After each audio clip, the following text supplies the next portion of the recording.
Dalam video kali ini saya akan menjelaskan tentang teori perilaku konsumen. Yang pertama adalah utility. Utility adalah kemampuan suatu barang atau jasa dalam memberikan manfaat atau kegunaan atau kepuasan bagi orang yang mengonsumsinya. Tingkat kepuasan relatif yang diperoleh seorang konsumen dari berbagai komoditas yang ada adalah berupa rasa kesenangan, kenikmatan yang timbul akibat mengonsumsi suatu barang atau jasa. Jadi, semakin tinggi utilitas suatu barang atau jasa, maka semakin diinginkan pula barang atau jasa tersebut oleh seorang konsumen. Memaksimalkan utilitas di tengah keterbatasan berupa tingkat pendapatan dan harga barang yang bersangkutan itu adalah tujuan dari seorang konsumen. Pembahasan selanjutnya adalah pendekatan kardinal dan pendekatan ordinal. Pendekatan kardinal atau yang biasa disebut juga dengan pendekatan nilai guna atau utilitas, diasumsikan bahwasanya kepuasan seorang konsumen dalam mengonsumsi suatu barang atau jasa itu dapat diukur dengan satuan kepuasan. Marginal utility of money constant and marginal utility barang-barang menurun.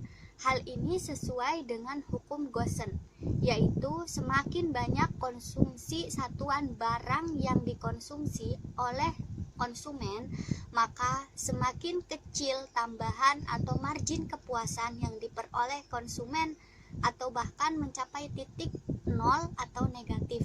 Kita bisa melihat keterkaitan antara teori utilitas, marginal utility, dan hukum Gaussian dalam contoh berikut.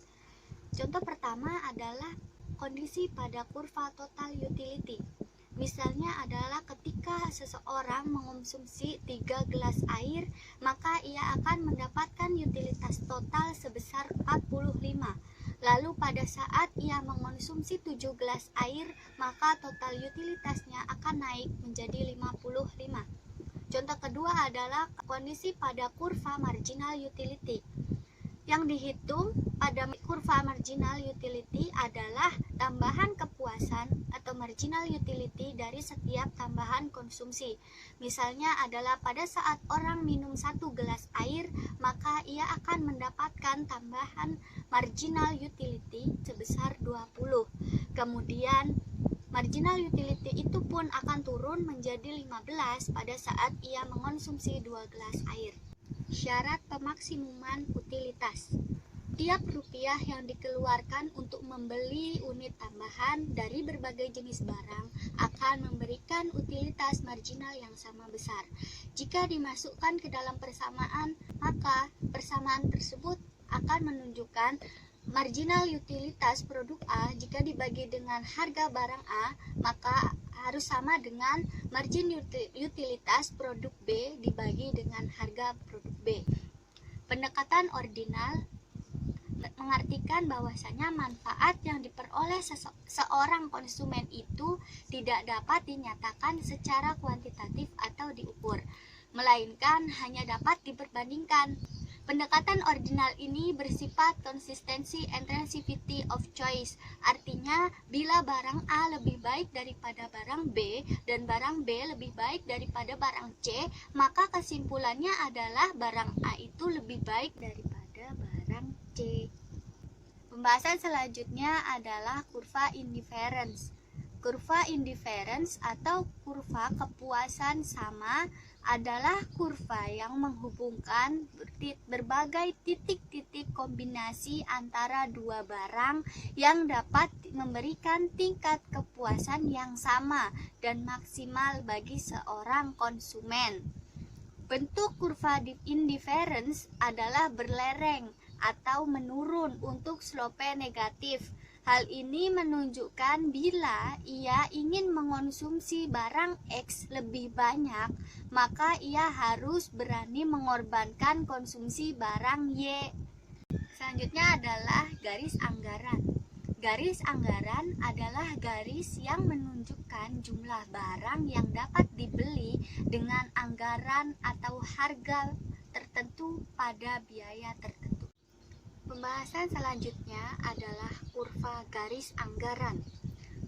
pada sepanjang garis anggaran telah ditunjukkan biaya yang sama, sehingga konsumen dapat memilih kombinasi antara dua barang yang akan dikonsumsi. Batas kemampuan seorang konsumen umumnya adalah tingkat income atau money. Pembahasan selanjutnya adalah kurva anggaran dan perubahan anggaran. Naiknya anggaran konsumen dapat mengakibatkan pergeseran garis anggaran serta naiknya jumlah barang X dan barang Y. Sedangkan turunnya harga barang X dapat mengakibatkan pergeseran garis anggaran. Pembahasan selanjutnya adalah hubungan kurva indifferent dan garis anggaran. Kurva indifference yang menggambarkan kombinasi dua barang yang dapat memberikan kepuasan yang sama bagi seorang konsumen. Dan garis anggaran adalah garis yang menunjukkan jumlah barang dapat dibeli pada harga tertentu. Dengan demikian, jika kedua kurva tersebut saling dihubungkan, maka akan dapat tercermin bagaimana tingkat kepuasan konsumen serta anggaran konsumen yang dikeluarkan untuk memenuhi kebutuhan akan barang X dan barang Y. Sekian penjelasan tentang teori perilaku konsumen pada video kali ini. Kurang lebihnya mohon maaf. Sekian dari saya. Wassalamualaikum warahmatullahi wabarakatuh.